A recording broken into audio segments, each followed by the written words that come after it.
Baba Vanga, the seer of the Balkans, is renowned for... Baba Vanga, the Balkan Nostradamus, chillingly accurate in her prophecies. Baba Vanga, a globally recognized Bulgarian astrologer. Baba Vanga. Tariki 3 z'ukwezi kwa 10 mu mwaka w'1911 umunyabulgariyakazi abantu benshi cyane muzi imana idasanzwe yo kuraguza ubwonko cyangwa se kuraguza umutwe, Vangelia Pandiva Kristolova Baba Vanga. Guys, iyo bavuze Baba Vanga wumva ari muntu ki? Uyu munyabulgariyakazi wari umaze imyaka 29 yitabye Imana, ariko bimwe mu buhanuzi yagiye avuga bikaba byaragiye bisohora. Ndetse n'umunsi wa none hari bimwe yavuze kuri uno mwaka wa 2024 abantu benshi cyane bagitegereje kuzarira niba bizasohora. Ubwo urumva yuko ubuhanuzi ni bwinshi, nibyo tugitegereje kuzareba imbere. Kimwe mu bintu yavuze kigomba kuzaba muri uno mwaka wa 2024 ati ngo ni indwara nshyashya igiye gutera ituruka muri Afrika izahitana abantu benshi cyane kurusha abapfuye muri COVID-19. Ngo gusa iyo ndwara izabikwirakwira ku isi hose, ngo kandi izaba ifite ubukana bukabije cyane. Yatangaje ko iyo ndwara izabifata mu bihaha, ku mutima ndetse no ku bwonko. Dufite ibibazo no gusenga cyane, ushobora kuba utarimo kubisobanukirwa neza. Reka noneho turebe ko ubuhanuzi yagiye avuga mu bintu byose yagiye avuga bikaba byaragiye bisohora. Nta wundi ni Baba Vanga, Vangelia Pandiva Kristolova, uzwiho cyane ku izina rya Baba Vanga. Uyu mugore wabanaga n'ubumuga bwo kutabona ariko wamenyekanye cyane ku mano yo kuraguza umutwe cyangwa se kuraguza ubwonko. Ku bimwe buhanuzi yagiye avuga, bimwe bikaba byaragiye nabwo bigenda bisohora. Mu 1987 nibwo hasohotse bwa mbere documentaire y'isaha 1:50 yiswe Phenomenati, ivuga ku buhanuzi bw'uyu mugore. Iyi documentaire ivuga ko Baba Vanga yahanuye iturika ry'ibisasu byo mu bwoko bwa Ukraine byari biherereye kuri station ya Chernobyl muri Ukraine.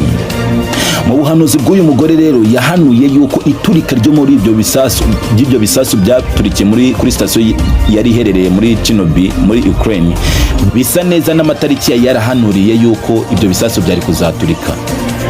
Uyu mugore kandi yahanuye ku gitero Al-Qaeda yagabye kuri Leta Zunze za Amerika mu 2001. Murabyibuka ubwo inyubako ndende iherereye muri Leta Zunze za Amerika ubwo yahanukaga, isi yose yarumiwe nk'uko mu bimenyere namwe aho muherereye hirya no hino. Amerika ni igihugu cyane ni igihugu gikomeye kitajya giterwa, ni igihugu kugira ngo uzabashe kubona igihugu cyateye Leta Zunze za Amerika ni ibintu bidashoboka ku isi ya rurema, ni ibintu bitajya bishoboka kuri ino si turiho. Rero icyo gitero kimara kuba isi yose yarumiwe, abantu benshi baratangaye.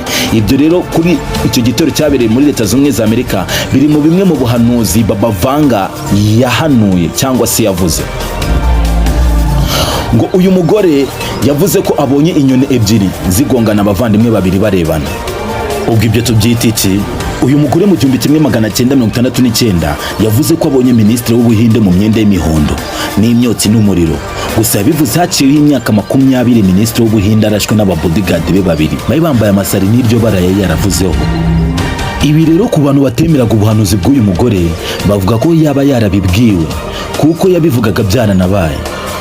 Ariko uyu mugore nanone yahanuye ko Obama azaba perezida wa Amerika. Uyu mugore yavuze ko umuperezida wa 44 wa Amerika azaba ari umwirabura, kandi koko byaranabaye.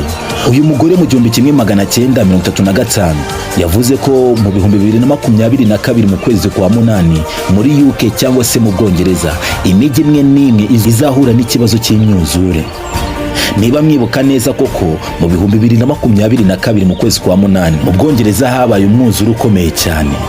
Icyo gihe muribuka yuko umwuzure wageze ni Paris mu Bufaransa. Uyu mugore rero mbere yuko yitaba Imana yasize hanuye no kuri no mwaka wa 2024.